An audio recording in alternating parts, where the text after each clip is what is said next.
Hello everybody, today we are going to check the new Void Legendary Champion coming to the game. We are getting 3 more Void Legendary Champion. They are basically legendary version of the starter champion. We already checked the Alhain. If we count the Alhain as well, we are getting 4 new Void Legendary Champion on the game. So let's discuss today, are they deserve the Void title? Please let me know on the comment section what you guys think about them. Let's take a look to their skill first of all, guys. First champion, Supreme Etal. She's Void Legendary attack type champion from Sacred Order.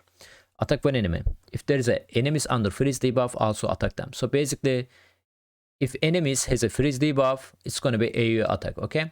Decrease the enemy attack by 3% whenever this champion hits an enemy with this skill, A1 skill, stack up to 30%. Also increase the champion attack by 3%. Whenever she attack with the A1 skill, stack up to 30%. Bet for the arena. Could be useful for the dungeon, like this damage increase and the reduction damage taken. Against the bosses can be useful, to be honest. But that's all about it. A2 skill. Attack all enemies will ignore strength, ally protection, and the unkillable buff on enemies under freeze debuff. Then has a 100% chance of to place a freeze debuff for 1 turn. Skill has a 3-turn cooldown after rebook. So basically, you guys need another freeze champion to, if you want the ignore strength, ally protection, and unkillable buff from your enemies, because she's gonna attack them first. If they are under freeze debuff, she's gonna be just ignore them, right? But then they said then, guys, so then she's gonna place a freeze debuff. So she's not gonna place a freeze debuff before the attacking. So while she's attacking them, they are not gonna be under freeze. So she's not gonna be ignore this buff, you know. Again, for the arena, also bad. We cannot use the debuff right now on the arena current meta. Everybody with stone skin. Debuff not gonna land on them, and the other thing is the ship meta. Obviously you don't want to land the debuff on the enemy team. Obviously she need the accuracy for this skill as well, because it doesn't say anything about the cannot be resisted. So yeah, 3 skill, guys. Place increase attack buff, increase crit rate buff, and the shield buff on this champion for 3 turn. Then grants the extra turn. The value of the shield is depends this champion attack. This skill also be 4 turn cooldown after rebook, but she's gonna get an extra turn, so basically gonna be 3 turn cooldown. So she's gonna cast an increase attack before the shield buff.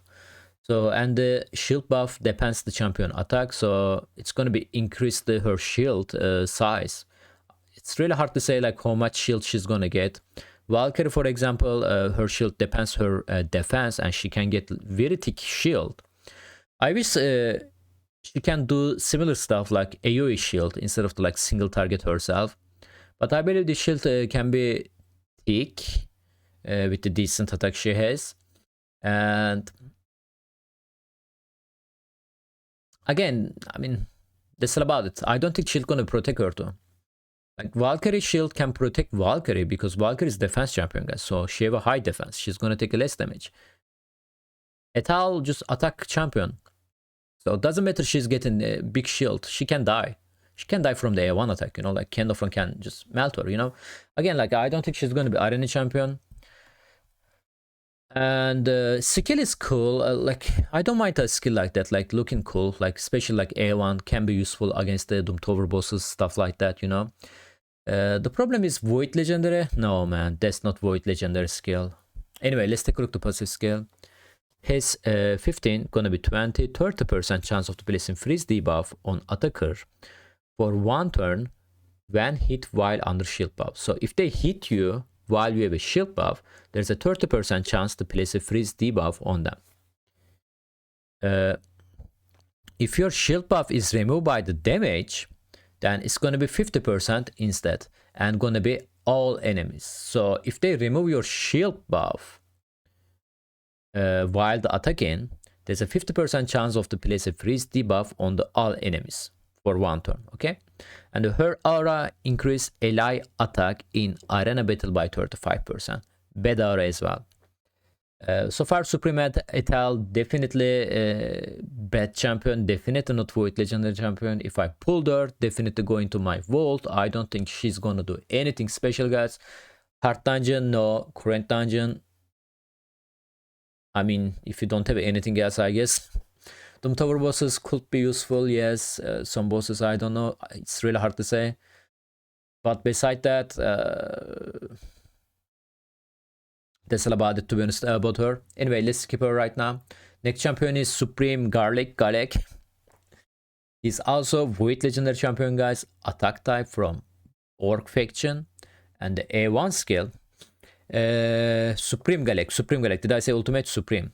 A1 skill. Attack when enemy twice. Each hit 10% chance of the inflation critical hit. Each hit also 50% chance of the increase the duration of the HP burn debuff on the target by 1 turn. So basically, yes, every skill here, guys, have a 10% chance of the inflated critical hit. So if you are gonna make him DPS, you just need to build him like 90% crit rate. Then it's gonna be basically 100%. And so each hit, 50% chance of the increase the HP burn debuff on the targets by 1 turn, right? A2 skill, attack 4 times at random. Let's increase attack buff on this champion for 3 turns before attacking. Cool. Each hit, 10% inflict crit hit. Each hit also 100% chance of the instantly activation in HP burn debuff on each target and decrease the duration of this HP burn debuff by 1 turn. Heal this champion Terminator by 30% if 3 or more HP burn debuff are activated during the attack. So, first of all, that's not a Ninja kit, okay? Because Ninja A2 is also placed the HP burn at the same time. So he's just gonna be activate them if they are under HP burn. So if the HP burn is disabled on the target, then this skill, this attack gonna deal no damage at all, you know? So this skill, A1 skill, actually this dude is very close to champion, guys, on the game right now. Let me show you. He's a barbarian, right? Yep. Kroham basically referral legendary right now. You guys can get him if you have a friends. So skills are very similar, guys. Look at this. Attack when enemy 2 times, each hit 50% chance of the increased random debuff on the target 1 turn. He's a random debuff. Supreme Galek HP burn debuff. Okay. A2 skill, attack 4 times. This is attack 3 times at random. Each hit 80% chance of the 100% chance of the activating HP burn debuff on each target. Heal this champion, blah blah blah. Rest of the part is not same, but very similar, guys. Attack 4 times, attack 3 times. And A3 skill, let's take a look at A3 right now. It's going to be 100% chance and the 3 turn cooldown after rebook. Attack all enemies has a 10% chance of the inflation a critical hit. Has a 100% chance of the placing HP burn and the block buff debuff for 2 turn. Okay. Also place a 30% decrease speed debuff on the target whose turn meter is higher than 50%. So he's basically going to place HP burn by himself and the block buff by himself. That's pretty good. That's pretty good, to be honest. HP burn and the block buff together already can be decent for the Hydra and single target bosses like Dragon, yeah, Fire Knight, Dragon, normal Dragon, Hard Dragon, normal Ice Golem, Hard Ice Golem, yes. Normal Fire Knight, not sure he's going to be viable on the Hard Fire Knight. And obviously you can also use him on the Spider, normal Spider, if you don't have any other HP burner. Yeah, very solid. Is that Void Legendary? Nah, I mean, I guess not bad, I would like to say. I mean, doesn't look like Void Legendary skill to me, but looking good. Looking not terrible, you know, not terrible. If I pulled him, you know, okay, I build them, you know, like I build them, you know. I'm not gonna put on my vault. And he also have a passive skill, guys. Whenever this champion receive a fear, true fear, freeze, provoke, sleep, stun, purification debuff, instantly remove it, then fully heal this champion and grants extra turn. 4 turn cooldown. This skill is a 4 turn cooldown. Again, guys, this dude gonna be very solid for the Hydra. And I don't know, you guys already using Kroham. Let me guys know what you guys thinking. Kroham skill also very similar to him. He's also plays HP burn by himself from A3 skill. Passive skill is have something special, like obviously not the same, but this passive skill can also work on the Hydra, you know, like because there's a fear walls, for example. It is a 4 turn cooldown, but still provoke. There's a provoker on the Hydra as well. I don't think it's going to be good on the arena. Again, like he has a more usage in the PvE content than the Supreme Etal. And his aura increase ally attack in the all battle by 30%. All battle is a good aura. I don't like, we're probably not going to use this aura, but still we prefer all battle, not like Supreme Metal. Okay. And the last one, people, Supreme KL. So KL basically best starter champion. Everybody agree that, I think. His skills are pretty interesting, so let's take a look. Attack all enemies A1 skill has a 75% chance of placing weaken debuff for 2 turns. This debuff cannot be resisted.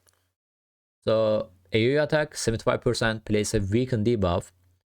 Not bad, not bad. Like actually not bad. Like especially if you are gonna use him in the Hydra with the bomb champion, for example, Grishak, Red King. Because enemies under weaken taking more damage from the bomb debuff, could be useful with him already. A2 skill, attack all enemies, has a 100% chance of to place a 5% poison debuffs for 2 turns. This debuff cannot be resisted. Also increase the duration of the all enemy debuff by 1 turn. This effect cannot be resisted. This skill also have a 3 turn cooldown, guys, after you book, 100% chance. Poison as a debuff is not that decent for the Hydra, because some head are immune to the poison. They are basically not going to get any poison debuff, but still, like the rest part, like increase the duration of the all enemy debuff, which is AoE attack, is pretty decent. And again, so far you don't really need accuracy on him. Every skill cannot be resisted. A3 skill, attack all enemies, place increase accuracy buff on all allies for 2 turns before attacking. Also 100% chance of placing decreased resistance debuff on all enemies for 2 turns. This debuff cannot be resisted. Fill the champion turn meter by 10% for each decreased resistance debuff placed by this skill. This skill also with 3 turn cooldown, 100% chance after you book, guys. So the same skill, he's going to place an increased accuracy buff and the decreased resistance debuff on the enemy team. And here's the thing, resistance is not really meta in the arena right now, but cannot be resisted decreased resistance is pretty OP actually. The problem is, like, it also means like guarantee ship. If the enemy team has a ship, you really don't want to use this champion in the arena, you know. But he's also casting increased accuracy at the same time. Can be useful in the arena, guys. A3 skill. Obviously Hydra can be decent, especially this increase the duration of the debuff on the all target, you know, and decrease resistance on them, increase accuracy on you. Hard dungeon can be solid actually. Dragon gonna be good. Ice Golem, poison gonna be useless there, so not sure Ice Golem gonna be good. But current Ice Golem, normal Ice Golem, normal dragon, hard dragon, and poison explosion comp, obviously if you are running them in the Fire Knight, it can be decent as well. So far I really like the Supreme KL actually. Supreme KL and the Supreme Galek is definitely, we can say them Void Legendary. Etal is definitely not. Anyway, let's take a look at the passive skill first of all before to judge them. Decrease the each target accuracy crit rate and the critical damage by 3% for each poison debuff on them. If there is a multiple champion on the team with this skill, only one will be activated. So if you have a multiple Supreme KL on your team, only gonna be one of them gonna work. 3% for each poison debuff. Again, guys, passive skill, okay. A3 is very good, A2 is really good, A1 is good. All of the, so he basically have a 3 skill, all of them is AU attack. So far I really like the Supreme KL and the Supreme Galek. Let me know guys below the video, like what do you guys thinking about them? Are they really deserve the Void title? Let's go back to the Etal again. Etal definitely need a buff. Already I can say that. Etal is really bad. Same for the Elhain. I don't think Elhain gonna be good as well, guys. They really don't deserve the Void title if you're asking me. But Galek and KL actually have something special. So I like to test them, to be honest. Thank you so much for the watching, guys. See you guys on the next time.